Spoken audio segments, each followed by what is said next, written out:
ناظرین اکرام، رشین آرکیالوجسٹ نے وادی کاف کی کھدائی کے دوران انتہائی قدیم ایک لکڑی کی تختی دریافت کی ہے۔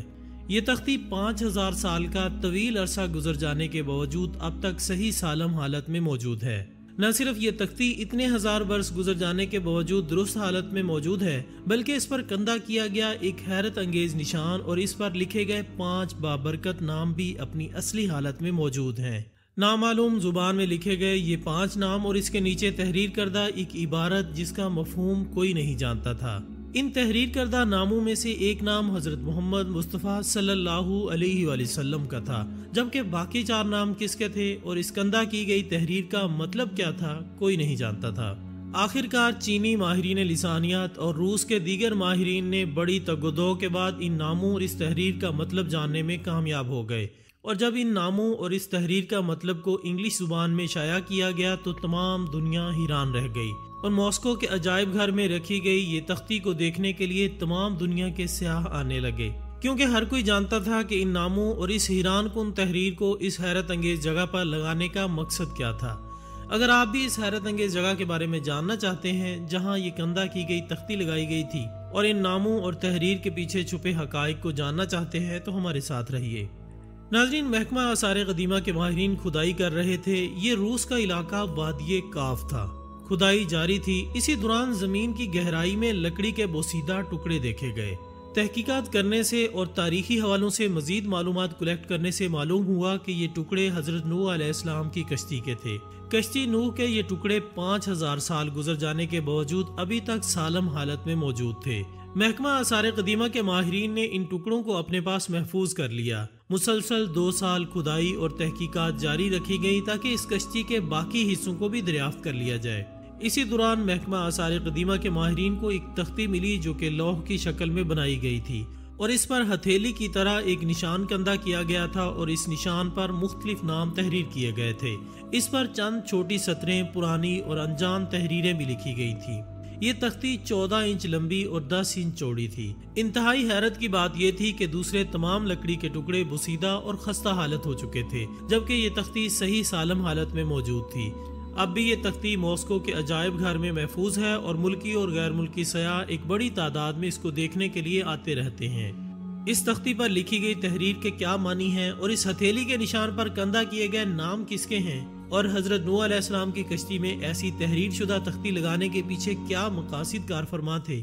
ان تمام سوالات کے جوابات حاصل کرنے کے لیے روس کی حکومت نے 7 افراد پر مشتمل ایک کمیٹی تشکیل دی۔ اس میں محکمہ آثار قدیمہ کے ایکسپرٹس اور تاریخ کے دیگر ایکسپرٹس اور اہم اراکین شامل تھے۔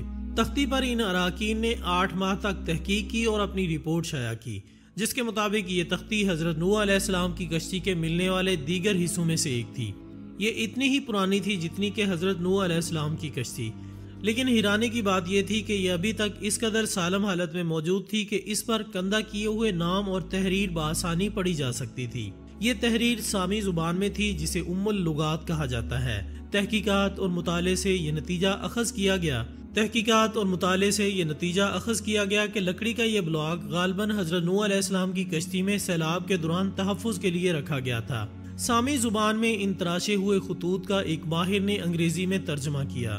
یہ mister NF Max Manchester university میں قدیم زبانوں کے پروفیسر تھے۔ انہوں نے اپنی رپورٹ میں اس کا ترجمہ کچھ یوں کیا: اے میرے خدا، میرے مددگار، تیری مہربانی اور رحمت میری مدد کر، اور ان مقدس ناموں کی خاطر محمد، ایلیا، شاپر، شاپیر اور فاطمہ جو کہ عظیم اور بابرکت ہیں۔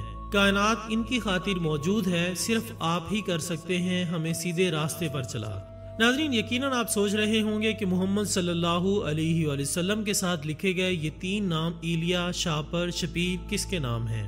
آپ کو بتاتے جائیں کہ ایلیا سامی زبان میں علی کو کہتے ہیں، جبکہ دوسرے 2 ناموں کا مطلب حسن اور حسین ہے۔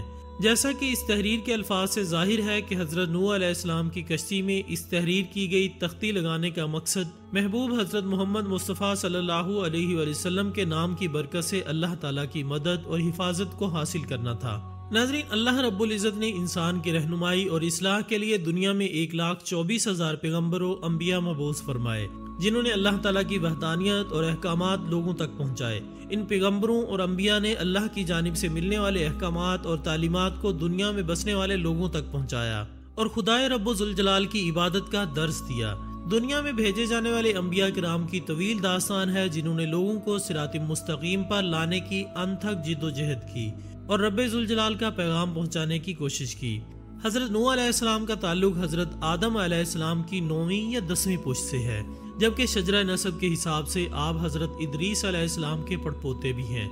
آپ علیہ السلام نے اپنی امت کے لوگوں کو حسن عقائد اور اصلاح اعمال کی طرف 900 سال تک راغب کیا، جن میں سے صرف 80 لوگ ایمان لائے۔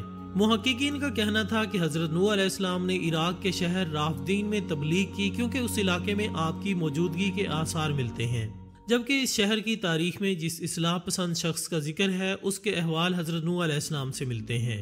اسی طرح طوفان نوح کے آنے کے واقعے کی طرز پر اس علاقے میں عذاب آنے کے اثرات بھی موجود ہیں۔ اسی بنیاد پر مورخین نے بلاد الرافدین کو حضرت نوح علیہ السلام کا مسکن قرار دیا۔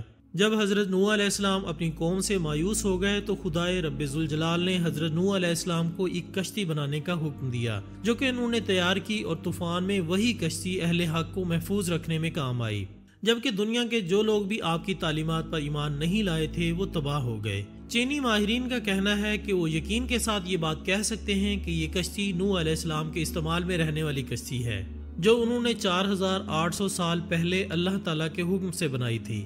ایک مشہور جریدے کرسچن سائنس مانیٹر کے ماہرین کہتے ہیں کہ نوح علیہ السلام کی کشتی کی باقیات کوہ ارادت سے ملی ہیں۔ یہ ایک چوٹی ہے جس کی اونچائی 4000 فٹ بلند ہے۔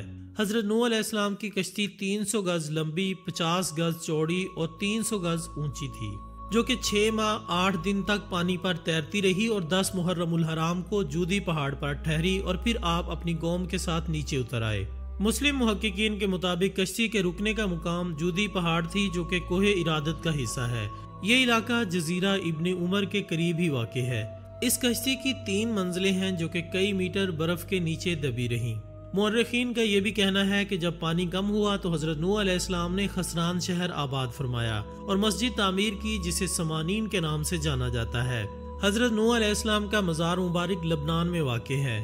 نام محمد صلی اللہ علیہ وآلہ وسلم سے آراستہ کی گئی اس تختی کے ملنے سے یہ بات واضح ہو گئی ہے کہ حضرت نوح علیہ السلام نبی پاک صلی اللہ علیہ وآلہ وسلم کی آمد سے ہزاروں برس پہلے اس حقیقت سے واقف تھے کہ حضرت محمد صلی اللہ علیہ وآلہ وسلم اور ان کے اہل بیت اللہ تعالیٰ کے نزدیک کس قدر محبوب ہیں۔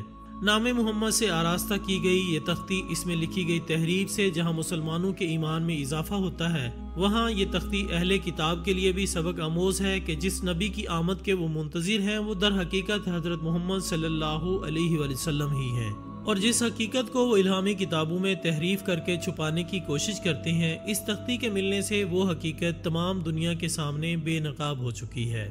تو دوستو، یہ تھی ہماری آج کی ویڈیو۔ ہم امید کرتے ہیں کہ آپ کو یہ ویڈیو ضرور پسند آئی ہوگی۔ انشاءاللہ بہت جلد ہم دوبارہ حاضر ہوں گے ایک اور اچھی سی ویڈیو کے ساتھ۔ تب تک اپنا دوستوں، رشتہ داروں اور گردنواہ کے تمام لوگوں کا بہت خیال رکھیے گا۔ اللہ حافظ۔